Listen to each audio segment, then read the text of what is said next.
Perhaps بہت تھوڑے لوگوں کا اتنا انٹریکشن ہوگا آرمی چیف سے بھی اور وزیر اعظم سے بھی، ان میں سے ایک آپ شامل ہیں جن کا اتنا زیادہ ہوتا ہے. یہ ہمیں رویوں کا فرق اور اپروچ کا فرق نظر آیا. اس کی پرسنل وجوہات کے متعلق یا جو انٹریکشن ہے دونوں شخصیات کا، اس کے متعلق اگر آپ روشنی ڈال سکیں. ایک تو یہ ہے کہ پرائم منسٹر اور آرمی چیف دونوں جو ہے نا وہ 2+2 کے آدمی ہیں. ان کا کوئی یہ نہیں ہے کہ دل میں اور ہوگا زبان پہ کچھ اور ہوگا.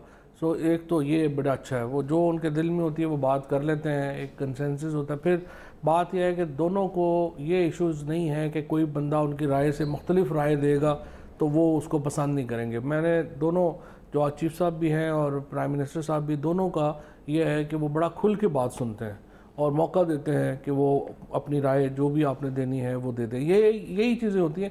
90% چیز اسی سے ہوتی ہے کہ آپ ایک ماحول دے دیں جس میں سب لوگ اپنی اپنی اوپینینز دے سکیں.